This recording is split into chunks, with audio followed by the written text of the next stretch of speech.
प्रिय संस्कृत मित्राणी, नमो संस्कृताय। R K education study में आप सभी भाई बहनों का एक बार पुनः हार्दिक स्वागत अभिनंदन करते हुए आज हम गुरु जी द्वारा प्रकाशित पुस्तक जो है प्रश्न तरंगिणी, वो प्रश्न तरंगिणी के प्रश्नों पर हम लोग चर्चा करेंगे। और इसके पहले जो है कि प्रश्न तरंगिणी की 7 क्लासें उपलब्ध हैं। तो आप सब ने यदि वह वीडियो नहीं देखी है तो आप चैनल के प्लेलिस्ट में जाके वहां से उस वीडियो को देख सकते हैं। और प्रश्न तरंगिणी के अतिरिक्त जो है कि सर जी और भी जो है प्रश्नों की क्लास चला रहे हैं प्रश्नोत्तरी की, जिसमें संधि भी है। कल जो है संधि के विषय में कुछ चर्चा की गई थी तो उसकी भी क्लास जो है चल रही है। उसके अतिरिक्त भी प्रश्नोत्तरियाँ इस पे चल रही हैं, लेकिन आज हम लोग जो है प्रश्न तरंगिणी पर ही चर्चा करेंगे। इसके पहले जिस क्लास में हम लोगों ने 60 प्रश्नों पर चर्चा किया था, आज उसके आगे के प्रश्नों पर हम लोग चर्चा करेंगे। तो यदि आप इस चैनल पर नए हैं तो चैनल को सब्सक्राइब कर लीजिएगा। वीडियो यदि अच्छी लगे तो वीडियो को भी लाइक कीजिएगा, ज़्यादा से ज़्यादा अपने मित्रों तक शेयर कीजिएगा और कमेंट के माध्यम से हमें बताइएगा कि वीडियो आप सबको कैसी लगी। तो देखिए, इसके पहले हमने 60 प्रश्नों पर चर्चा किया था। आज हम प्रश्न नंबर 61 पर चर्चा करेंगे। देखिए, प्रश्न नंबर 61 हम देखेंगे तो कह रहा है कि धूम ज्योति सलिल मरुता सन्निपातः कः। तो मेघदूत में आप सब लोग यदि देखेंगे तो मेघदूत का जो 5वां श्लोक है कि धूम ज्योति सलिल मरुताम सन्निपातः मेघ। तो इसके आगे जो पंक्ति है वह मेघ के लिए कहा गया है कि धूम अग्नि जल और वायु का मिश्रण जो है तो वह यक्ष विष्णु और इंद्र नहीं है, वह मेघ होता है। तो प्रश्न नंबर 61 में हम देखेंगे तो इसमें जो डी विकल्प हमारा दिया है तो डी विकल्प हमारा सही हो जाएगा। अब देखिए, प्रश्न नंबर 62 जो है कह रहा है कि दुह धातु लिट उत्तम पुरुषैक वचनस्य रूपम किम। दु धातु का लिट में उत्तम पुरुषैक एक वचन का रूप पूछ रहा है। तो देखिए, ए ऑप्शन कर रहा है कि दो ही श्यामी, बी कर रहा है कि दो ही श्यामी, और सी कर रहा है कि दो श्यामी, और डी कर रहा है कि दो ही श्यामी। तो प्रश्न नंबर 62 में हम देखेंगे कि दु धातु का लिट लकार उत्तम पुरुष एक वचन का रूप हमारा क्या बनेगा, तो वह बनेगा दो श्यामी। प्रश्न नंबर 62 में विकल्प हमारा सी विकल्प सही हो जाएगा। अब देखिए, प्रश्न नंबर 63 का है कि भवभूति सीतायाः उपमाम अकरोत्।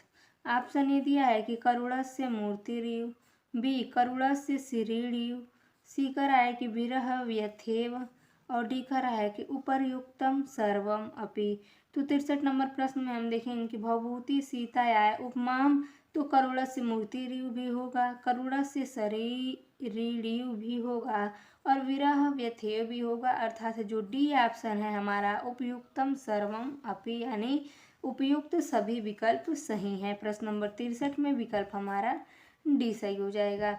अब देखिए, प्रश्न नंबर 64 का रहा है कि पररूप संदेह उदाहरणम नास्ति। ऑप्शन ए का रहा है कि प्रौह, बी का रहा है प्रेजते, सी का रहा है कि उपोसति, और डी का रहा है कि सकंधु।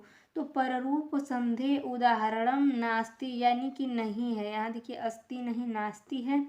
इन छोटी छोटी चीज़ों का थोड़ा हमें ध्यान देते हुए चलना है। तो पूछ रहा है कि पररूप संधि का उदाहरण नहीं है। तो 64 नंबर प्रश्न में हम देखेंगे यदि तो प्रेजते जो है यह पररूप संधि का है, उपोसति भी है पररूप संधि का है, और सकंधु भी जो है तो यह भी हमारा पररूप संधि का ही उदाहरण है। नहीं है तो प्रौह नहीं है। प्रश्न नंबर 64 में विकल्प हमारा ए सही हो जाएगा।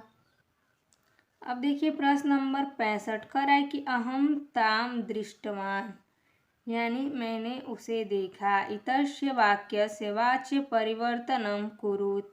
इस वाक्य का वाच्य परिवर्तन करने के लिए कहा गया है। तो देखिए, ए ऑप्शन जो है करा है कि मया सा दृश्यते, बी करा है कि मया ताम दृश्यते, सी करा है कि मया सा दृष्टा, और डी ऑप्शन करा है कि मह्यम सा दृष्टवान। तो 65 नंबर के प्रश्न में हम देखेंगे कि अहम ता दृष्टवान का वाच्य परिवर्तन पूछ रहा है। देखिए, यहाँ वाच्य परिवर्तन लिखा हुआ है, तो वाच्य परिवर्तन क्या होगा, तो इसमें हम देखेंगे तो इसमें हमारा सी ऑप्शन जो दिया है मया सा दृष्टा, यही विकल्प हमारा सही हो जाएगा। अर्थात 65 नंबर प्रश्न में सी विकल्प सही होता है।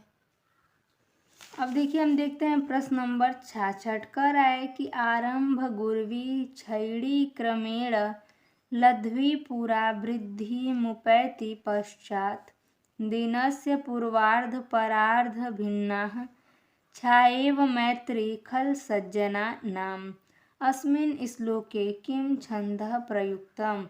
देखिए यहाँ जो है 2 पंक्तियों का एक श्लोक दे दिया गया है और पूछ रहा है कि इस श्लोक में कौन सा छंद प्रयुक्त किया गया है। तो देखिए पहले हम यदि देख लें कि इस श्लोक का अर्थ क्या है, तो संक्षेप में हम बता दें कि इस श्लोक का अर्थ यह है कि दुष्टों की जो मित्रता होती है वह दिन के पहले भाग की तरह होती है, और जो दिन के पहले भाग की तरह होती है तो वो शुरुआत में बड़ी होती है और धीरे धीरे जो है छोटी होती जाती है।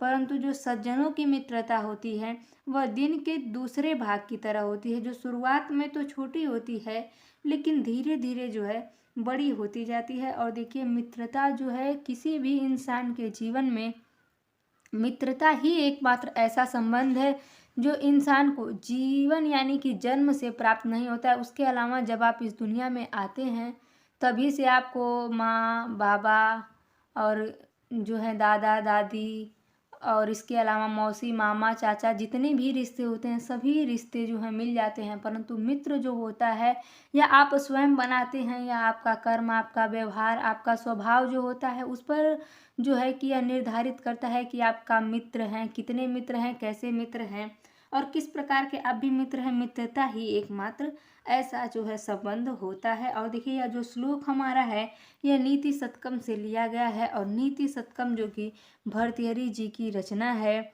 और नीति शतकम हमारे टीजीटी में लगा हुआ है जिसमें कुल 10 पद्धतियाँ हैं, और 10 पद्धतियों में से 10 पद्धतियाँ हमारे टीजीटी में लगी हुई हैं, जिसमें जो है कि मूर्ख पद्धति है, विद्वत पद्धति है, मानसर्य पद्धति है, अर्थ पद्धति, दुर्जन पद्धति, सुजन पद्धति, परोपकार पद्धति, धैर्य पद्धति है, दैव पद्धति है, और इसके अलावा कर्म पद्धति है।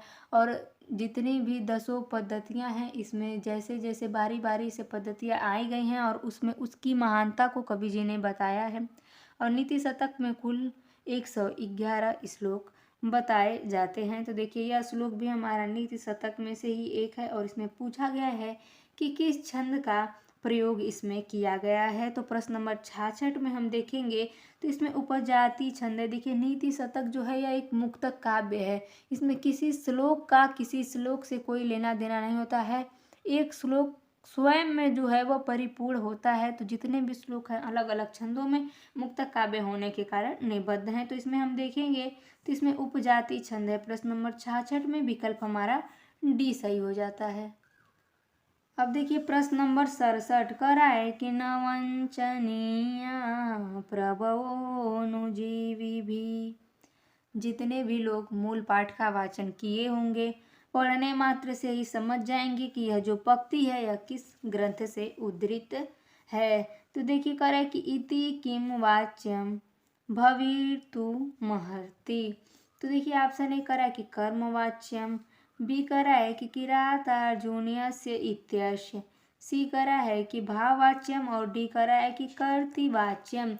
तो देखिए बड़ी हड़बड़ाहट में बड़े लोग यदि ये पंक्ति पढ़ते ही करेंगे अरे किरातार्जुनीयम दिख रहा है, तो ऐसे गलत हो जाएगा। थोड़ा सा ध्यान देना है कि इसमें पूछ क्या रहा है, वाच्य पूछ रहा है कि यह जो पंक्ति है इसमें कौन सा वाच्य है। तो 67 नंबर प्रश्न में हम देखेंगे यह कर्म वाच्य है। प्रश्न नंबर 67 में विकल्प हमारा ए सही हो जाएगा। अब देखिए प्रश्न नंबर 68 का है कि सृष्टु आद्या सृष्टि का। ऑप्शन ए पृथ्वी, बी अग्नि, सी जलम, और डी का है कि वायु। तो 68 नंबर प्रश्न में हम देखेंगे तो सृष्टु आद्या सृष्टि जलम हो जाएगा। जो सी ऑप्शन है हमारा यह सही हो जाएगा। प्रश्न नंबर 68 में विकल्प हमारा सी सही होता है।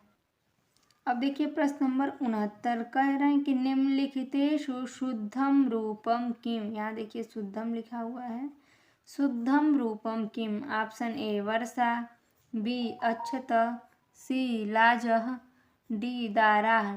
तो निम्नलिखित में से शुद्ध वाक्य हमें बताना है। तो 69 नंबर प्रश्न में हम देखेंगे तो इसमें दाराह जो दिया हुआ है यही हमारा शुद्ध रूप है। प्रश्न नंबर 69 में विकल्प हमारा डी सही हो जाएगा।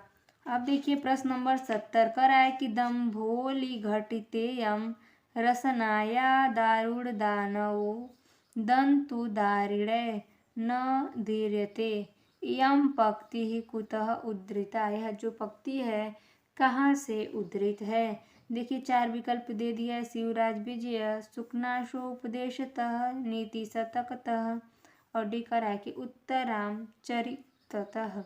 और यह चारों ग्रंथ हमारे टीजीटी में लगे हुए हैं। तो मूल पाठ के बगैर जब तक आप मूल पाठ का वाचन नहीं किए हैं, बार बार इस बात को कहा जा रहा है कि तब तक जो है यह प्रश्न पत्र थोड़ा कठिन आपके लिए हो सकता है, इसलिए मूल पाठ का वाचन जरूर कीजिए। तो देखिए पूछ रहा है कि यह पंक्ति कहाँ से उद्धृत है। तो 70 नंबर प्रश्न में हम देखेंगे कि दम्भोली घटितेयम रसनाया दारुणा दानवो दंतो धीरणे न धीरिते। यह जो पंक्ति है यह शिवराज विजयता से उद्धृत है। प्रश्न नंबर 70 में विकल्प हमारा ए सही हो जाएगा।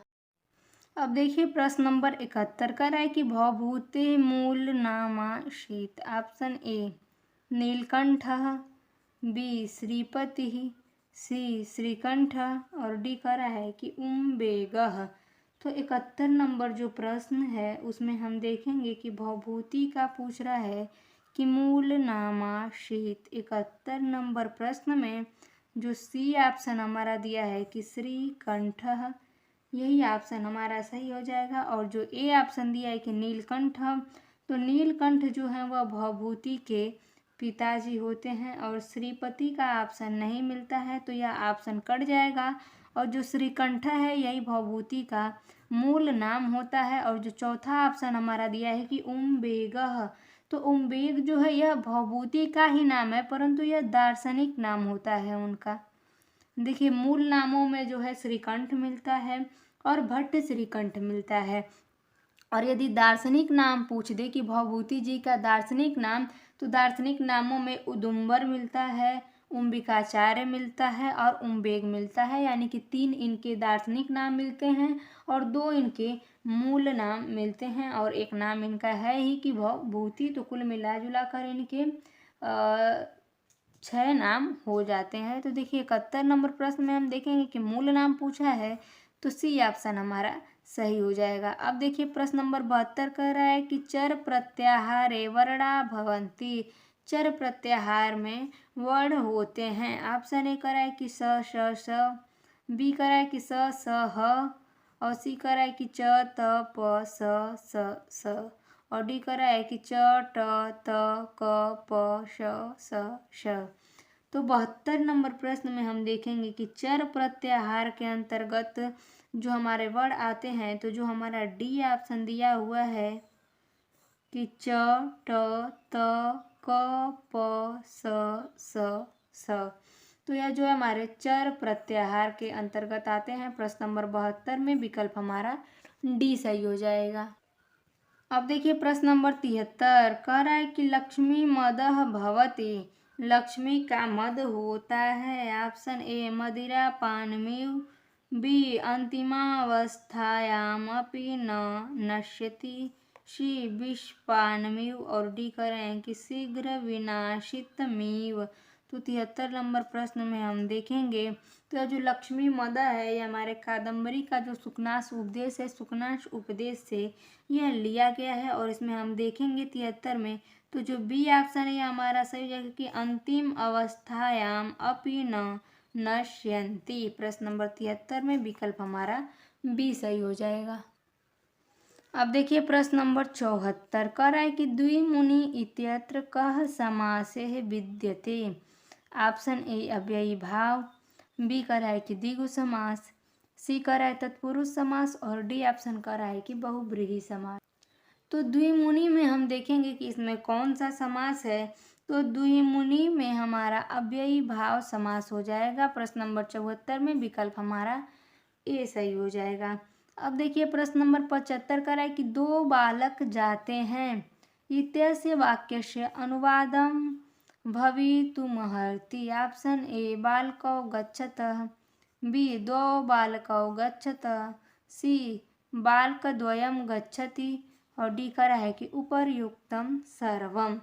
तो प्रश्न नंबर 75 में बालकौ गच्छत का अर्थ भी होगा कि दो बालक जाते हैं, दो बालकौ गच्छत का अर्थ भी होगा कि दो बालक जाते हैं, और बालकद्वयं गच्छति का अर्थ भी होगा दो बालक जाते हैं, अर्थात यह तीनों सही है। तो डी ऑप्शन हमारा सही हो जाएगा कि उपर्युक्तम सर्वम। प्रश्न नंबर 75 में विकल्प हमारा डी सही होता है। अब देखिए प्रश्न नंबर 76 कह रहा है कि विष्णवीति इत्यस्य संधि विच्छेदः कः। ऑप्शन ए विष्णुधन इति, बी विष्णुधनवीति, सी विष्णोधन इति और डी कह रहा है कि विष्णुधनवीति। तो विष्णवीति का संधि विच्छेद पूछ रहा है, तो इसमें ऑप्शन हमारा जो है सी कि विष्णोधन इति विष्णवीति। 76 नंबर प्रश्न में सी ऑप्शन हमारा सही हो जाएगा। अब देखिए प्रश्न नंबर 77 कह रहा है कि मेघदूतम शोकगीतम अस्ति इति कः अवदत्। मेघदूत को शोक गीत किसने कहा है। तो सबसे पहले देखिए हम देख लें तो मेघदूत जो है यह कालिदास जी की रचना है और यह दो भागों में निबद्ध है, पूर्व मेघ और उत्तर मेघ जो है खंडों में यह निबद्ध है। और मेघदूत जो है संस्कृत का एक प्रसिद्ध ग्रंथ है जिसे हम खंड काव्य, गीत काव्य, दूत काव्य या संदेश काव्य भी कहते हैं। मेघदूत का प्रधान रस जो है वह विप्रलंब श्रृंगार है, क्योंकि इसमें जो है वियोग, यक्ष और यक्षिणी के वियोग का वर्णन मिलता है। छंद जो है संपूर्ण मेघदूत एक ही छंद में निबद्ध है, मंदाक्रांता छंद में। समास इसमें बहुब्रीहि समास है, वैदर्भी रीति है। कथानक इसका ब्रह्म वैवर्त पुराण का जो है ब्रह्म वैवर्त पुराण माना जाता है और दूत की कल्पना जो है वह वाल्मीकि रामायण से की गई है। मेघदूत में यक्ष और यक्षिणी का नाम जो है नहीं मिलता है, बस कह दिया है कि कश्चित कांता। तो कोई यक्ष जो है कश्चित कांता जो है कश्चित से ही शुरू हो गया ग्रंथ हमारा, कोई यक्ष नाम नहीं बताया गया, परंतु ब्रह्म वैवर्त पुराण में ऐसा मिलता है कि यक्ष का नाम जो होता है हेममाली और यक्षिणी का नाम विशालाक्षी होता है। और मेघदूत में जो है 115 श्लोक माने जाते हैं, लेकिन मल्लीनाथ जी ने 121 पद जो है इसमें स्वीकार किए हैं और 6 श्लोक जो हैं वह प्रक्षिप्त माने जाते हैं। और इस पर जो है 50 से अधिक जो है टीकाएँ लिखी गई हैं। और इसमें पूछ रहा है प्रश्न में कि इसको शोक गीत किसने कहा है। तो जो डॉक्टर कीथ हैं, डॉक्टर कीथ ने ही मेघदूत को शोक गीत कहा है। और भारतीय मत में मेघदूत शोक गीत या करुण गीत न होकर विरह गीत कहा जाता है। तो इसमें हम देखेंगे 77 नंबर प्रश्न में, तो कह रहा है मैक्स मूलर ने, तो नहीं, मैक्स मूलर ने मेघदूत का जर्मन भाषा में पद्य अनुवाद किया है तथा जो स्वेटर्ज हैं उन्होंने जर्मन भाषा में गद्य अनुवाद किया है। तो मैक्स मूलर यदि आएगा कि मेघदूत का जो है पद्य अनुवाद जो है जर्मन भाषा में किसने किया है, तो वह मैक्स मूलर जी ने किया है। अब दे रहा है कि अर्थ राइडर, तो जो अर्थ राइडर हैं वह और H.G. रूक ने अंग्रेजी में मेघदूत का पद्य अनुवाद किया है। मैक्स मूलर ने जर्मन भाषा में पद्य अनुवाद किया है, अर्थ राइडर ने अंग्रेजी भाषा में पद्य अनुवाद किया है। और दे रहा है कि H.G. रूक, तो इन्होंने भी अंग्रेजी भाषा में मेघदूत का पद्य अनुवाद किया है, परंतु डॉक्टर कीथ जो हैं इन्होंने ही मेघदूत को शोक गीत कहा है। तो 77 नंबर प्रश्न में हम देखेंगे, देखिए एक प्रश्न से हमने लगभग 4-5 प्रश्नों को है जो इकट्ठा कर लिया और उस पर चर्चा भी कर लिया। तो इसमें जो है डी ऑप्शन हमारा सही हो जाएगा कि डॉक्टर कीथ ने मेघदूतम को शोक गीत कहा है। प्रश्न नंबर 77 में विकल्प हमारा डी सही हो जाएगा। अब देखिए प्रश्न नंबर 78 कर रहा है कि लकारः इत्यत्र कः संधि। ऑप्शन ए यड़ संधि, बी वृद्धि संधि, सी दीर्घ संधि और डी कर रहा है कि गुण संधि। तो 78 नंबर प्रश्न में हम देखेंगे कि लकार में कौन सी संधि है। तो 78 नंबर प्रश्न में विकल्प हमारा ए सही हो जाएगा कि यड़ संधि। वृद्धि संधि नहीं होगा, दीर्घ संधि नहीं होगा, गुण भी नहीं होगा, ए ऑप्शन हमारा सही हो जाएगा कि यड़ संधि। अब देखिए प्रश्न नंबर 79 कह रहा है कि एषास रूपमिदं कस्य शब्दस्य वर्तते। ऑप्शन ए तत्, बी अस्तद, सी एतत् और डी कह रहा है कि ईदम। तो 79 नंबर प्रश्न में हम देखेंगे तो इसमें डी ऑप्शन हमारा सही हो जाएगा कि ईदम। प्रश्न नंबर 79 में विकल्प हमारा डी सही होता है। अब देखिए प्रश्न नंबर 80, किरातार्जुनीयम अस्ति, किरातार्जुनीयम है। ऑप्शन ए खंड काव्य है, बी गद्य काव्य है, सी महाकाव्य है और डी कह रहा है कि नाटकम है। तो देखिए खंड काव्य में हम देखेंगे तो अभी हम लोगों ने मेघदूत पर चर्चा किया है, हमारा मेघदूत जो है खंड काव्य है। गद्य काव्य हम देखेंगे तो जो है कि हमारा शिवराज विजयम जो है यह गद्य में आ जाएगा, गद्य के अंतर्गत। नाटकम में हमारा अभिज्ञान शाकुंतलम आ जाएगा और शिवराज यह माफ कीजिएगा किरातार्जुनीयम जो है यह महाकाव्य है, किरातार्जुनीयम महाकाव्य है। और देखिए किरातार्जुनीयम भारवी जी की रचना है और यह एक उच्च कोटि का महाकाव्य है जो 18 सर्गों में निबद्ध है और इसमें लगभग 1040 श्लोक जो है वह बताए जाते हैं। और किरातार्जुनीयम का प्रथम सर्ग जो है यह हमारे टीजीटी में लगा हुआ है और प्रथम सर्ग में कुल 46 श्लोक हैं, जिसमें 44 श्लोकों तक वंशस्थ छंद है, 45वां श्लोक पुष्पिताग्रा छंद है और 46वें श्लोक में मालिनी छंद का वर्णन मिलता है। और इसमें वीर और श्रृंगार रस जो है इनकी प्रधानता बताई जाती है। किरातार्जुनीयम जो है यह श्रीय शब्द से शुरू होता है और लक्ष्म्यान शब्द से इसका अंत होता है और यह बार बार जो है बताया जाता है। चूँकि यह प्रश्न पत्रों को हल करते करते जितना भी हमने देखा है तो यह इम्पोर्टेंट बताया जा रहा है, क्योंकि यह कई बार जो है पेपर में पूछा गया है। किरातार्जुनीयम महाकाव्य का जो उपजीव्य है वह महाभारत का वन पर्व बताया जाता है तथा शिव पुराण के ज्ञान संहिता में 73 से 67वें अध्यायों में भी यह वर्णित मिलता है। तो देखिए प्रश्न नंबर 80 में हम देखेंगे तो किरातार्जुनीयम क्या है, महाकाव्य है, सी विकल्प हमारा सही हो जाएगा।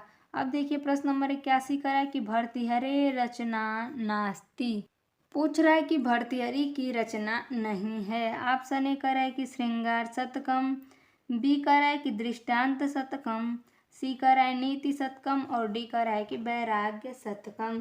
तो देखिए श्रृंगार शतकम जो है यह भर्तृहरि जी की ही रचना है और यह भी एक मुक्तक काव्य है जिसमें 103 श्लोक बताए जाते हैं। इसके बाद नीति शतक है, यह तो हमारे टीजीटी में लगा ही है और यह भी एक मुक्तक काव्य है जिसमें 111 श्लोक जो है बताए गए हैं। और दे रहा है कि वैराग्य शतकम, यह भी भर्तृहरि जी की रचना है और यह भी मुक्तक काव्य है और इसमें भी 111 श्लोक हैं। लेकिन यह जो दे दिया है कि दृष्टांत शतकम यह भर्तृहरि जी की रचना नहीं है। यदि यहाँ होता कि वाक्य पदियम, तो वाक्य पदियम जो है यह भर्तृहरि जी की रचना है और यह एक व्याकरण ग्रंथ है, तो हमारे चारों विकल्प सही होते, परंतु जो यहाँ गलत है वही सही है। तो पूछ रहा है कि भर्तृहरि जी की रचना नहीं है तो दृष्टांत शतकम, बी ऑप्शन हमारा सही हो जाएगा कि दृष्टांत शतकम जो है यह भर्तृहरि जी की रचना नहीं है। प्रश्न नंबर 81 में विकल्प हमारा बी सही होता है।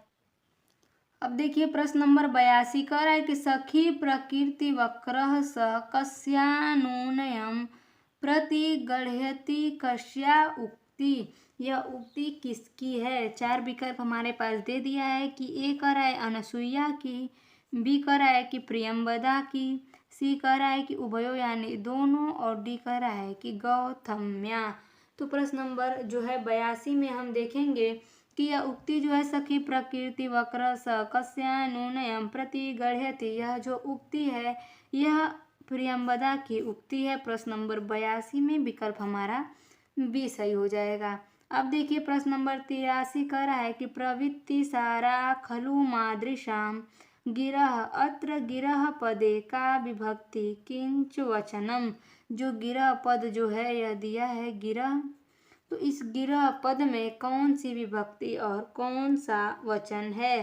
तो देखिए ऑप्शन ए कह रहा है कि प्रथमा बहुवचनम, बी कह रहा है कि द्वितीया बहुवचनम, सी कह रहा है तृतीयक वचनम यानी तृतीया एक वचन और डी कह रहा है कि सप्तक वचनम सप्तमी एक वचन। तो 83 नंबर प्रश्न में हम देखेंगे तो गिरह जो है इसमें प्रथमा बहुवचन है। प्रश्न नंबर 83 में विकल्प हमारा ए सही हो जाएगा कि प्रथमा बहुवचन। अब देखिए प्रश्न नंबर 84 कर है कि सुकना सोपदेश उपनिबद्ध अस्ति।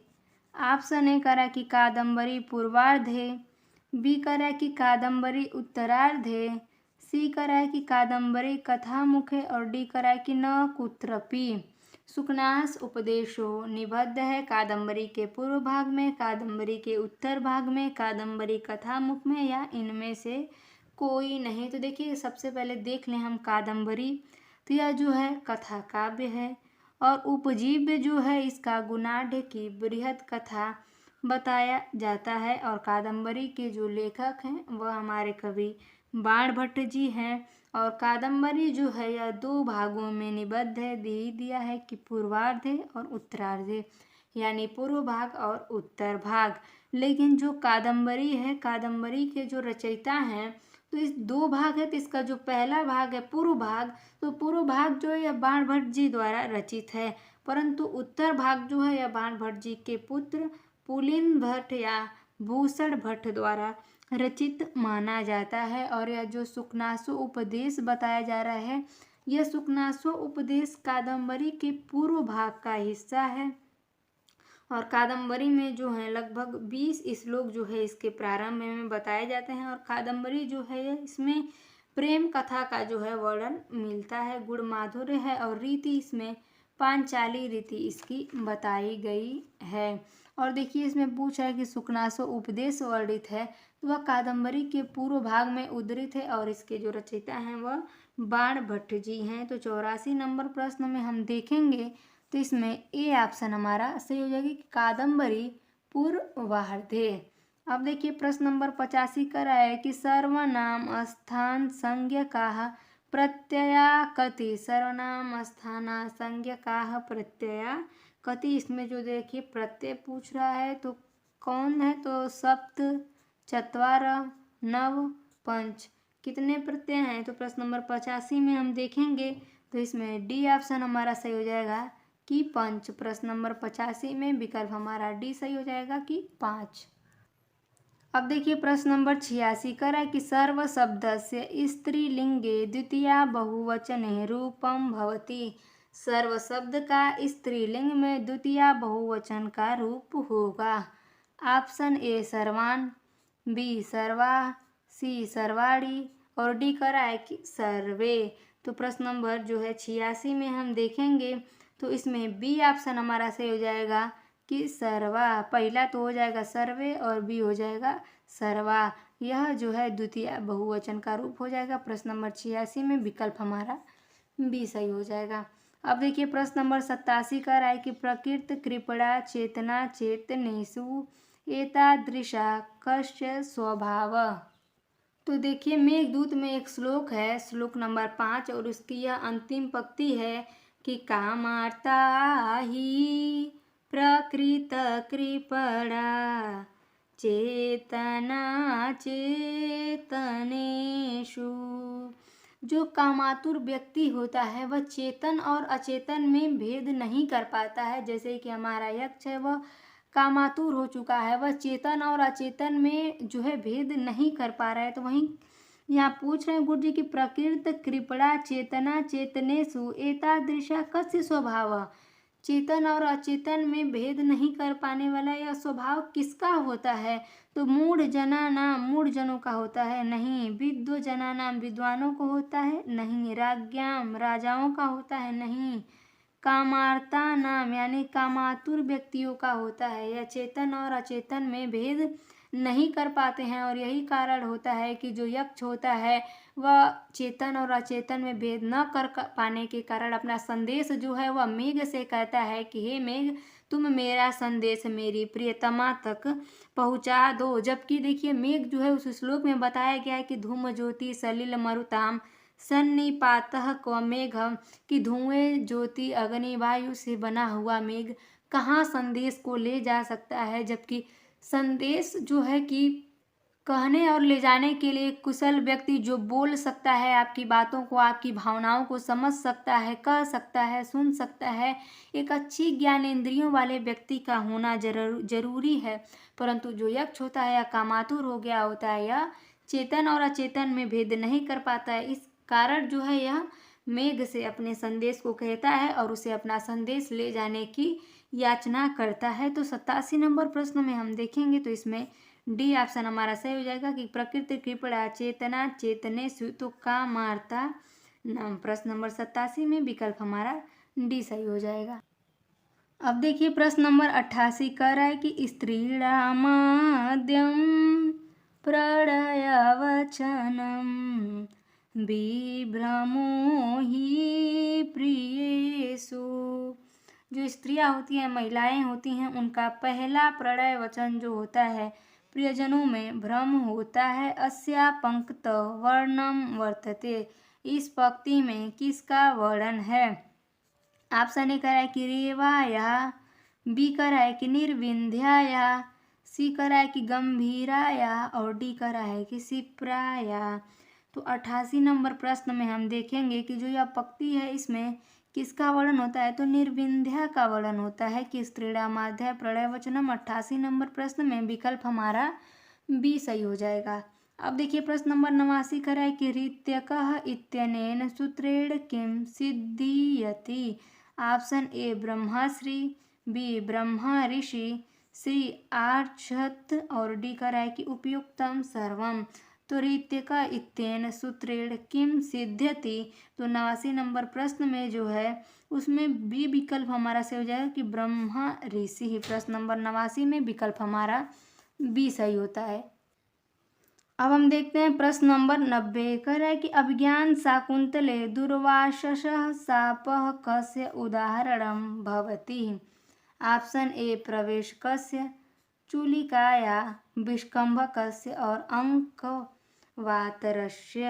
अभिज्ञान शाकुंतला में दुर्वासा के शाप का वर्णन कब है? प्रारंभ में है कि चूलिकाया, विष्कंभ और अंकावतारस्य। 4 ऑप्शन जो है हमारे पास दे दिया गया है। तो देखिए हम देखेंगे तो अभिज्ञान शाकुंतला हमारे महाकवि कालिदास जी की रचना है, जिसकी विधा जो है यह नाटक है और इसमें माधुर्य जो है गुण, इसका प्रसाद गुण है और श्रृंगार रस है और उसमें भी यह संभोग श्रृंगार रस बताया जाता है। उपजीव्य इसका महाभारत के शाकुंतलोपाख्यान जो है शाकुंतलोपाख्यान मिलता है और पद्म पुराण के स्वर्ग खंड में भी इसका वर्णन मिलता है। इसमें राजा दुष्यंत और शकुंतला के प्रेम कथा का वर्णन मिलता है और एक बार होता है कि शकुंतला जो हैं वह दुष्यंत के ख्यालों में खोई रहती हैं और जब दुर्वासा ऋषि आते हैं तो कहते हैं अयम भव मैं यहाँ हूँ। और शकुंतला इतनी खोई हुई होती हैं कि वह ध्यान ही नहीं देती हैं कि कौन आया है और कौन गया है। तब दुर्वासा ऋषि जो होते हैं वह क्रोधित हो जाते हैं कि मेरे आने पर इन्होंने अतिथि सत्कार नहीं किया है और वह वहाँ शकुंतला को श्राप दे देते हैं कि तुम जिसके ख्यालों में खोई हुई हो अंततः वह तुम्हें भूल जाएगा। और इसका वर्णन जो है वह विष्कंभकस्य जो दिया है, सी ऑप्शन, विष्कंभकस्य के दौरान जो है वह मिलता है। और जो दुर्वासा ऋषि जब शाप दे देते हैं तो ऐसा परिणाम भी इसका मिलता है कि जो दुष्यंत होते हैं वह इसको भूल चुके होते हैं, परंतु जो वह मुद्रिका होती है उस मुद्रिका को देखने के बाद वो पहचान करते हैं। पूरा यदि आप विस्तार में पढ़ना चाहते हैं तो अभिज्ञान शाकुंतलम का वर्णन जो है आपको मिल जाएगा विज्ञान शाकुंतलम की प्रश्नोत्तरी में भी, और इसके अलावा जो हमारा दूसरा चैनल है वहाँ भी आपको मिल जाएगा। तो 90 नंबर प्रश्न में हम देखेंगे तो यहाँ जो विष्कंभकस्य दिया है या सी ऑप्शन हमारा सही हो जाएगा कि अभिज्ञान शाकुंतले दुर्वासा शापकस्य उदाहरणं भवति। तो विष्कंभकस्य।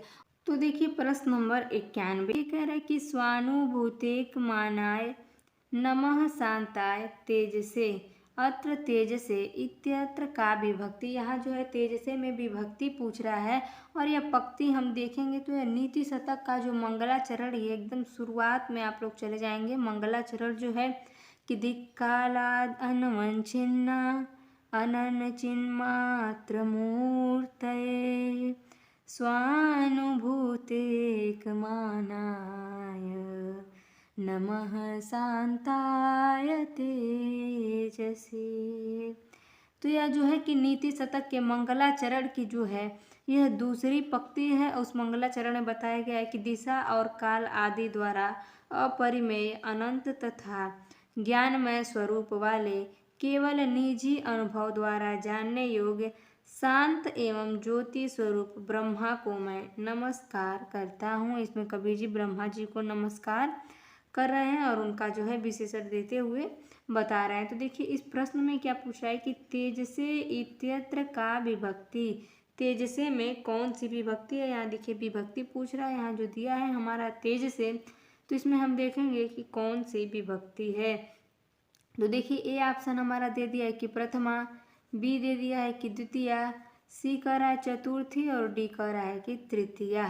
तो प्रश्न नंबर 91 में हम देखेंगे तो तेज से में जो है चतुर्थी विभक्ति लगी हुई है। प्रश्न नंबर 91 में विकल्प हमारा सी सही हो जाएगा। अब हम देखेंगे प्रश्न नंबर 92 करा कि अभिज्ञानम इत्यस्य तात्पर्यम अभिज्ञान शाकुंतले वर्तते। अभिज्ञान में जो है अभिज्ञान शाकुंतलम में अभिज्ञान का तात्पर्य जो है पूछ रहा है। तो इसमें हम देखेंगे तो ऑप्शन ए करा है कि मित्रता, बी करा है अज्ञानम, सी करा है अध्ययनम और डी करा है कि अंगुलीयकम। तो अंगुलीयकम जो होता है इसका मतलब होगा कि अंगुली, और अभिज्ञान का अर्थ होता है चिन्ह या पहचान, और चिन्ह और पहचान के रूप में शकुंतला के पास दुष्यंत की जो है मुद्रिका व अंगूठी जो होती है। तो इसमें इसका जो है कि पूछ रहा है कि तात्पर्यम अभिज्ञान शकुंतले वर्तते।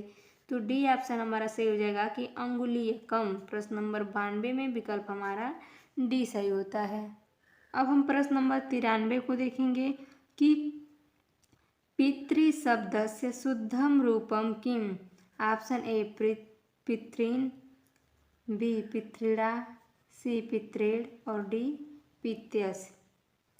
तो पितृ शब्द का जो हमारा शुद्ध रूप बनेगा वह हमारा बनेगा पितृण।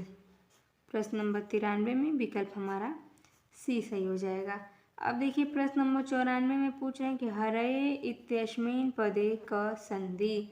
हरय जो ये हमारा पद दिया हुआ है इसमें कौन सी संधि है। ऑप्शन ए गुण संधि, बी यड़ संधि, सी अयादि संधि और डी कह रहा है कि वृद्धि संधि।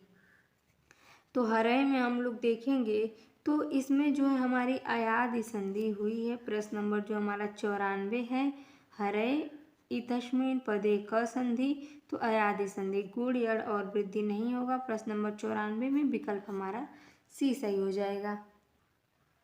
अब देखिए प्रश्न नंबर 95 कह रहे हैं कि कालिदासानुसारम चेतना चेतनेषु कृपणः क भवति। देखिए यह जो प्रश्न है जो कल हम लोग श्रृंखला हल किए थे उसमें भी पूछा गया था, यानी कि इस प्रश्न को आप इम्पोर्टेंट कह सकते हैं। और देखिए ऑप्शन ए कह रहा है कि शोकार्तः, बी कह रहा है कि क्षुधार्तः, सी कह रहा है रोगार्तः और डी कह रहा है कि कामार्तः।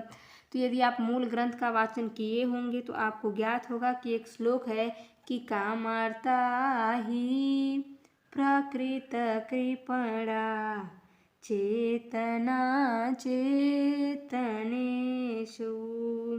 यानी कि जो कामातुर व्यक्ति होता है वह चेतन और अचेतन में भेद नहीं कर पाता है। और इसमें कामातुर कौन होता है तो यक्ष होता है। तो यहाँ पूछ रहे हैं कि कालिदासानुसारम चेतना चेतनासु कृपणः क भवति, तो कामार्तः भवति। शोकार्तः नहीं होगा, रोगार्तः और क्षुधार्तः भी नहीं होगा, कामार्तः। प्रश्न नंबर 95 में विकल्प हमारा डी सही हो जाएगा।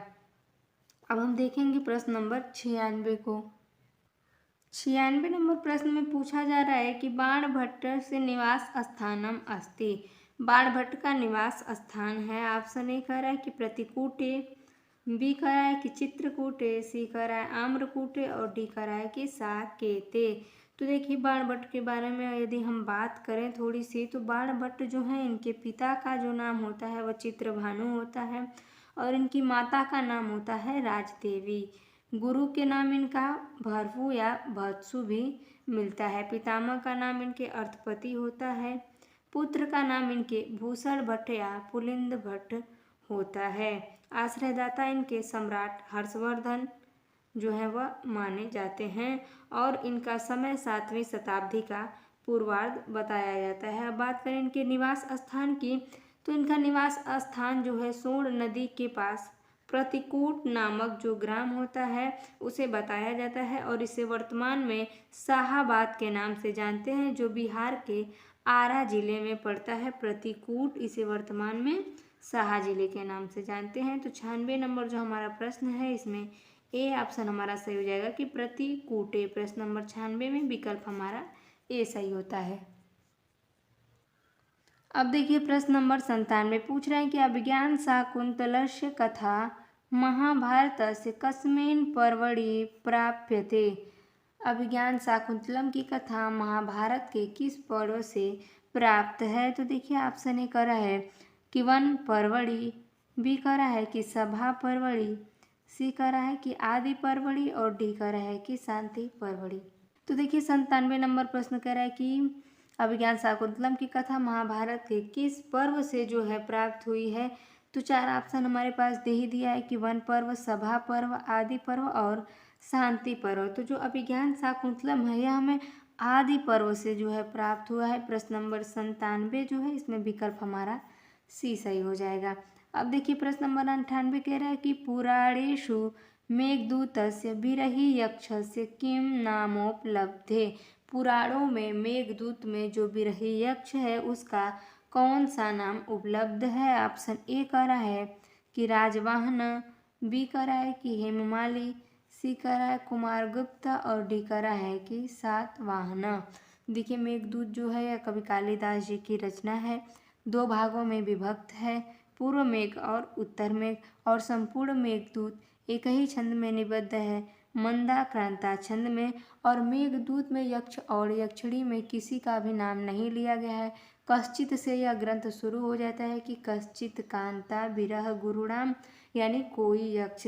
परंतु ऐसा बताया जाता है कि पुराणों यानी जो ब्रह्म वैवर्त पुराण है, ब्रह्म वैवर्त पुराण के अनुसार यह मिलता है कि जो यक्ष होता है उसका नाम हेममाली होता है और जो यक्षिणी होती है उसका नाम विशालाक्षी मिलता है। तो 98 नंबर प्रश्न में हम देखेंगे तो इसमें पूछा है कि बिरही यक्षस, यानी केवल यक्ष का नाम पूछ रहा है। तो बी ऑप्शन हमारा सही हो जाएगा कि हेममाली। प्रश्न नंबर 98 में विकल्प हमारा बी सही हो जाएगा। अब देखिए प्रश्न नंबर 99, कस्मिन् काव्ये सर्गान्ते लक्ष्मी इति पद्यम प्राप्यते। कस्मिन् यानी कौन से काव्य का सर्ग का अंत लक्ष्मी पद से होता है। ऑप्शन ए कह रहा है कि नैषधीय चरिते, बी कह रहा है कुमार संभवे, सी कह रहा है कि हर विजय और डी कह रहा है कि किरात अर्जुनीय। तो इसमें हम देखेंगे 99 नंबर प्रश्न में, तो जो हमारा किरात अर्जुनीयम महाकाव्य हमारे कवि भारवी जी की रचना है, यही जो हमारा काव्य है यह श्रीय शब्द से शुरू होता है और लक्ष्म्यांत शब्द से इसका अंत होता है। और यह बार बार जो है बताया गया है, चूँकि यह इम्पोर्टेंट है। इसके पहले भी जो हमारे प्रश्नोत्तरियाँ हुई थी प्रश्न तरंगड़ी के अतिरिक्त भी, उन प्रश्नोत्तरियों में भी यह सवाल पूछे गए थे और गुरु जी द्वारा भी यह सवाल जो है पूछा जा रहा है। तो यह सवाल काफ़ी ज़्यादा आप लोग इसे इम्पोर्टेंट कह सकते हैं। और किरात अर्जुनीयम जो है यही जो है हमारा श्रीय शब्द से शुरू होता है और लक्ष्मी शब्द से इसका अंत होता है और इसमें लगभग 1040 श्लोक बताए गए हैं। हमारे कवि भारवी जी की रचना है और किरात अर्जुनीयम का प्रथम सर्ग जो है हमारे टीजीटी में लगा हुआ है। तो प्रश्न नंबर 99 में हम देखेंगे तो इसमें विकल्प हमारा डी सही हो जाएगा। अब देखिए प्रश्न नंबर 100 पूछ रहे हैं कि बिलासवती कस्य पत्नी आसीत। बिलासवती किसकी पत्नी है। हमारा कादम्बरी से प्रश्न उद्धृत है। ए ऑप्शन कर रहा है कि सुखनासस्य, बी कर रहा है कि तारापीडस्य, सी कर रहे हैं चंद्रापीडस्य और डी ऑप्शन कर रहे हैं कि पुंडरीकस्य। तो बिलासवती जो थी वह न ही सुकनास की पत्नी थी, न चंद्रापीठ की और न ही पुंडरीक की, वह तारापीठ की पत्नी होती हैं। प्रश्न नंबर 100 में विकल्प हमारा बी सही हो जाएगा। अब देखिए प्रश्न नंबर 101 कह रहे हैं कि विभाति काय करुणाकुलानां रिक्त स्थानम पूर्यत। तो ऑप्शन जो है इसमें ए कह रहा है कि परोपकारेण न कुंडलेन, यानी परोपकार से न कुंडल से, बी कह रहे हैं कि परोपकारेण न कंडकेन, सी करें कि परोपकारेण न कज्जलेन, और डी करें कि परोपकारेण न चंदनेन। तो जो दयालु व्यक्ति होते हैं उनकी जो शोभा होती है वह चंदन से नहीं होती, वह परोपकार से होती है, जो हमारा डी ऑप्शन है 101 नंबर प्रश्न में। तो प्रश्न नंबर 101 में जो है वो हमारा डी ऑप्शन हो जाए कि परोपकारेण न चंदनेन, यानी परोपकार से, न कि चंदन से। तो प्रश्न नंबर 1 में विकल्प हमारा डी सही हो जाएगा। अब देखिए प्रश्न नंबर 102 कह रहे हैं कि पदवाक्य प्रमाणज्ञो भवभूति नाम जतुकर्णी पुत्र इति केन उक्तम, यानी कि शब्दों का प्रमाण जानने वाले जतुकर्णी के पुत्र भवभूति, यह किसने कहा है या किसकी उक्ति है, किसके द्वारा कहा गया है। तो ऑप्शन ए कह रहा है कि नट्या, बी कह रहे हैं कि सूत्रधारेण, सी कर रहे हैं विदुषकेन, और डी कर रहे हैं कि मैत्रेया। तो 102 नंबर प्रश्न में हम देखेंगे तो इसमें जो हमारा बी ऑप्शन दिया है कि सूत्रधारेण, तो यह पदवाक्य प्रमाणज्ञो भवभूति नामः जतुकर्णी पुत्र, यह सूत्रधार जो है सूत्रधारेण ऑप्शन दिया है, तो यह इसमें बी ऑप्शन हमारा सही हो जाएगा कि सूत्रधारेण। प्रश्न नंबर 102 में विकल्प हमारा बी सही होता है। अब देखिए प्रश्न नंबर 103 करें कि छाया सीतया सह दंडकारण्ये रामभद्रः का पश्यति। ऑप्शन ए भागीरथी, बी तमसा, सी मुरला, और डी न कचित, यानी कोई नहीं। जैसे पूछ रहा है कि दंडक वन में रामभद्र को छाया रूपी सीता के साथ कौन देखता है, भागीरथी देखती हैं कि तमसा कि मुरला कि कोई नहीं। तो 103 नंबर प्रश्न में हम देखेंगे तो इसमें भी हमारा जो है बी ऑप्शन सही हो जाएगा कि छाया रूपी सीता के साथ रामभद्र को दंडकारण्य में जो है वह तमसा देखती हैं, और प्रश्न नंबर 103 में विकल्प हमारा बी सही हो जाएगा। अब हम देखेंगे प्रश्न नंबर 104 को। इसमें कह रहे हैं कि स्वर संधौ और आदेशो भविष्यति, स्वर संधि में और आदेश होता है। ऑप्शन ए कर रहा है कि ऋकारात अकारे परे, बी कर रहा है कि अकारात ऋकारे परे, और सी ऑप्शन कह रहा है कि अकारात लिकारे परे, और डी कह रहा है कि ऋकारात अकारे परे। तो स्वर संधि में और आदेश होता है, कब होता है, तो अकारार्थ ऋकारे परे। प्रश्न नंबर 104 में विकल्प हमारा बी सही हो जाएगा। अब देखिए प्रश्न नंबर 105 में कह रहे हैं कि श्री इति शब्दस्य पंचमेकवचनस्य रूपम चिनुत, जो श्री है इस शब्द का पंचमी एक वचन में कौन सा रूप बनेगा हमारा। तो ऑप्शन ए करा है कि श्रिया, बी करा है कि श्रिय, सी करा है श्रिय, और डी करा है कि एक अस्माधिक, यानी एक से अधिक। तो 105 नंबर प्रश्न में हम देखेंगे तो इसमें जो है हमारा डी ऑप्शन सही हो जाएगा। प्रश्न नंबर 105 में हमारा जो है डी ऑप्शन सही हो जाएगा कि पंचमी एक वचन में जो रूप बनेगा तो श्रिया, श्रिय, श्रिय यानी एकस्माधिक। प्रश्न नंबर 105 में विकल्प हमारा डी सही होता है। अब देखिए प्रश्न नंबर 106 माता पुत्रम प्रीणाति इत्यस्य कर्मवाच्यम स्यात्। 4 ऑप्शन दे दिए हैं, इसमें कर्मवाच्य जो है हमें देखना है। तो ऑप्शन ए करा है कि मात्रा पुत्रम प्रीयते, बी करा है कि माता पुत्रम प्रीयते, सी करा है कि मात्रा पुत्रः प्रीणायते, और डी कह रहा है कि मात्रा पुत्र प्रीणीयते। तो माता पुत्रम प्रीणति यानी कि माँ अपने बेटे से प्यार करती है। तो ए इसका कर्मवाच्य बनाना था। ए कह रहा है कि मात्रा पुत्रम प्रीयते, माँ अपने बेटे से प्रसन्न है। बी कह रहा है कि मात्रा पुत्र प्रीयते, माँ बेटे से प्यार करती है।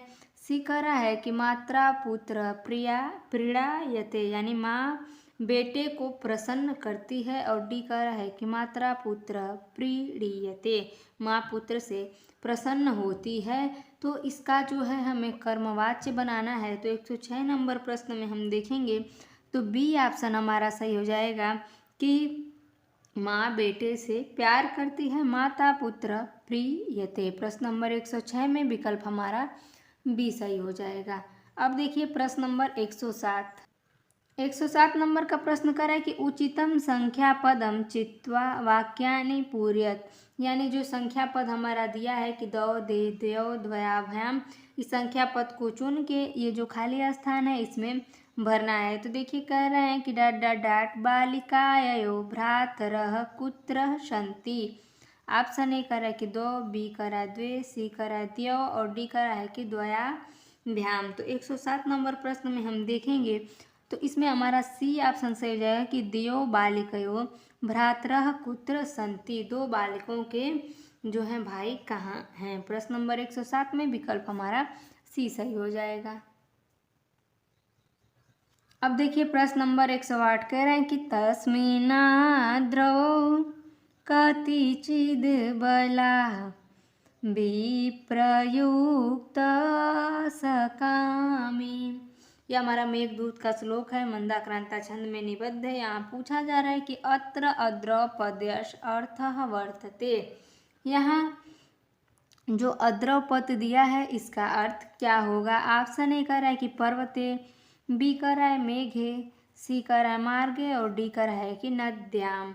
तो 108 नंबर प्रश्न में हम देखेंगे तो यहाँ अद्र जो पद हमारा दिया है इसमें हमारा ऑप्शन ए सही हो जाएगा कि पर्वते इसका अर्थ होगा। प्रश्न नंबर 108 में विकल्प हमारा ए सही हो जाएगा। अब देखिए प्रश्न नंबर 109 कर रहे हैं कि भवभूते उपाधि पद वाक्य प्रमाणज्ञ अत्र प्रमाण शब्दस्य को अर्थ। इसमें जो है कि पूछा जा रहा है कि भवभूते की जो उपाधि है यह जो पद वाक्य प्रमाणज्ञ, इसमें प्रमाण शब्द का क्या अर्थ है। ऑप्शन ए कर रहा है कि मीमांसा शास्त्रम, बी कर रहा है कि व्याकरण शास्त्रम, सी कर रहा है कि न्याय शास्त्रम और डी कर रहा है कि दर्शन शास्त्रम। तो प्रश्न नंबर 109 में हम देखेंगे तो इसमें हमारा सी ऑप्शन सही हो जाएगा कि इसमें प्रमाण शब्द का जो अर्थ है वह है न्याय शास्त्रम। प्रश्न नंबर 109 में विकल्प हमारा सी सही हो जाएगा। अब देखिए प्रश्न नंबर 110 कह रहा है कि विभूषणम मौनम पंडितानाम यम सुक्ति उद्धित्रस्ति। ऑप्शन ए श्रृंगार शतकम, बी नीति शतकम, सी वैराग्य शतकम और डी करें कि उत्तर रामचरितात। विभूषणम मौनम अपंडितानाम, यानी जो अज्ञानी व्यक्ति है उसके लिए मौन ही सबसे बड़ा आभूषण है। यदि आप चार लोगों के बीच में यदि मान लीजिए हम ही मान लीजिए बैठे हैं, यदि कुछ ज्ञात नहीं है तो वहाँ चुप रहना ही सबसे बेहतर होता है, क्योंकि वो हमारे भोजपुरी में लोग कहते हैं कहावत कि अधूरा ज्ञान मरवावे जान, वही दशा हो जाएगी। तो अगर ज्ञान नहीं है तो ना बोले। इसीलिए यहाँ कवि जी कह रहे हैं कि अपंडिता नाम, यानी अज्ञानियों के लिए मौन रहना ही सबसे बड़ा आभूषण है। यह हमारा किससे उद्धृत है। तो देखिए श्रृंगार शतकात जो दिया है हमारे टीजीटी में नहीं लगा हुआ है, वैराग्य शतकम भी नहीं लगा हुआ है और उत्तरामचरितम से यह पक्ति उद्धृत नहीं है। इसमें हमारा बी विकल्प से हो जाए कि नीति शतकम, यह जो हमारी पक्ति है यह नीति शतकम से उद्धृत है। प्रश्न नंबर 110 में विकल्प हमारा बी सही हो जाएगा। अब देखिए प्रश्न नंबर 111 कह रहे हैं कि उत्तरामचरितस्य तृतीया अंकस्य समापनम भवति। उत्तरामचरितम में तृतीय अंक का समापन होता है। ऑप्शन ए तमसा मुरला द्वारा, बी मुरला वासंती द्वारा, सी करें कि तमसा और वासंती द्वारा और डी करें कि तमसा सीता द्वारा। तो देखिए जो उत्तरामचरितम का तृतीय अंक है यह हमारे टीजीटी में लगा हुआ है और इसमें पूछ रहे हैं कि इसका समापन किस प्रकार से होता है। तो 111 नंबर जो हमारा प्रश्न है इसमें हम देखेंगे तो इसमें हमारा सी ऑप्शन से हो जाएगा कि तमसा और वासंती द्वारा जो है इस तृतीय अंक का समापन होता है। और एक बात यह भी है कि तृतीय अंक का प्रारंभ कब होता है। मान लीजिए समापन पूछ दिया है, यदि प्रारंभ पूछे कि तृतीय अंक का प्रारंभ कैसे होता है, किससे होता है, तो तृतीय अंक का प्रारंभ जो है तमसा और मुरला से होता है। तमसा और मुरला, देखिए जो पहला ऑप्शन दिया है तो तमसा और मुरला द्वारा तृतीय अंक का प्रारंभ होता है और तमसा और वासंती द्वारा तृतीय अंक का समापन होता है। तो प्रश्न नंबर 11 में विकल्प हमारा सी सही हो जाएगा। अब हम देखेंगे प्रश्न नंबर 112 कह रहा है कि बहुवचनांत रूपम अस्ति। ऑप्शन ए करा है कि एधि स्यात् च, बी करा है कि देहि ब्रूहि च, सी करा है कि बिभ्यति जुह्यति च और डी करा है कि उपयुक्तम सर्वम। तो बहुवचनांत रूप इनमें से हमें देखना है, चार ऑप्शन दे दिए हैं तो इसमें से हम देखेंगे तो यह जो एधि स्यात् च दिया है यह हमारा बहुवचनांत नहीं है और ये भी नहीं है। और इसमें हम देखेंगे तो सी ऑप्शन जो हमारा दिया हुआ है कि बिभ्यति जुह्यति च, यही हमारा बहुवचनांत रूप है। प्रश्न नंबर 112 में विकल्प हमारा सी सही हो जाएगा। अब देखिए प्रश्न नंबर 113 कह रहा है कि हन धातु रूपम नास्ति, हन धातु का रूप नहीं है। ऑप्शन ए अहन अहताम अघ्नन, बी कह रहा है कि जघान जघंतु जघनु, सी कह रहा है कि हंसी हथ हथ, और डी कह रहा है कि अहरत अहरताम अहरन। तो इसमें से हमें हन धातु का जो रूप नहीं है यानी कि 4 ऑप्शन में से 3 तो सही होगा, एक गलत होगा, जो गलत होगा वही हमारा सही विकल्प होगा। तो इसमें हम देखेंगे तो अहन अहताम अग्न यह हन धातु का ही रूप होता है। जघान जघंतु जघनु यह भी होता है, और हंसी हथा हथा यह भी होता है। कौन सा नहीं होता है? अहरत अहरत अहरताम और अहरन, यह हन धातु का रूप नहीं होता है। तो प्रश्न नंबर 113 में विकल्प हमारा डी सही हो जाएगा। अब हम देखेंगे प्रश्न नंबर 114 कह रहा है कि लघु कुशयो लव कुशयो जन्म कुत्र अभवत, लव कुश का जन्म कहाँ हुआ था? ऑप्शन ए अयोध्यायाम, बी वाल्मीकि आश्रम में, सी अगस्त्य आश्रम में, और डी कह रहा है कि गंगायाम। तो देखिए इसमें हम देखेंगे कि लौ और कुश का जन्म कहाँ हुआ था। तो अयोध्यायाम, वाल्मीकि आश्रम में, अगस्त्य आश्रम में, और दिया है गंगायाम। तो लौ और कुश का जो जन्म हुआ था वह वाल्मीकि आश्रम में हुआ था, और यह आश्रम त्रेता युग के समय जो है कि तमसा नदी के तट पर स्थित था। जो माता सीता थी भगवान श्री राम द्वारा वनवास दिए जाने के बाद जब भगवान राम ने उनका परित्याग कर दिया था, उसके बाद लक्ष्मण जी ने उन्होंने यही जो है कि वाल्मीकि आश्रम में छोड़ा था, और वहीं पर उन्होंने लव और कुश को जन्म दिया था। तो 114 नंबर प्रश्न में हम देखेंगे तो डी ऑप्शन हमारा सही हो जाएगा कि लव और कुश का जन्म वाल्मीकि आश्रम में हुआ था। 114 में विकल्प हमारा बी सही होता है। अब देखिए प्रश्न नंबर 115 पूछ रहे हैं कि बाणभट्टः अस्ति। ऑप्शन ए हर्षवर्धनस्य राजकविः, बी कह रहे हैं कि चित्रभानो पुत्रः, सी कह रहे हैं कि भूषण भट्टस्य पिता, और डी कह रहे हैं कि उपयुक्तम सर्वम, यानी बाणभट्ट हैं हर्षवर्धन के राजकवि। यह ऑप्शन हमारा सही हो जाएगा।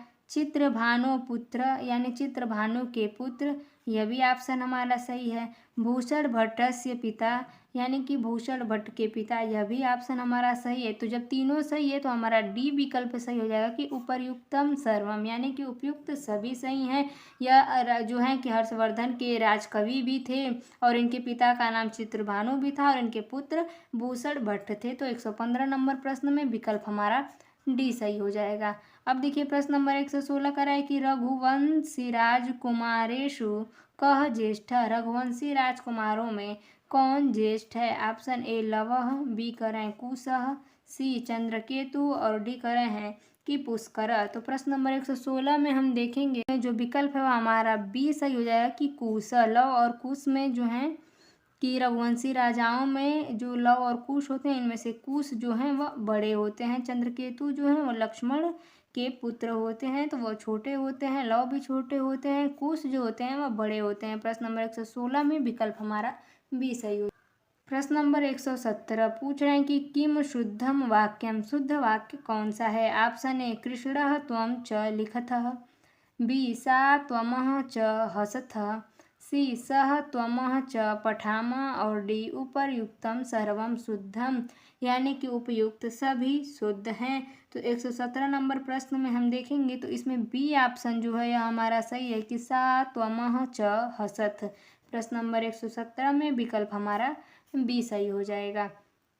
अब देखिए प्रश्न नंबर 118 कह रहे हैं कि नीति शतकानुसारम हरहो तुष्टे देहिना किम संप्राप्यते।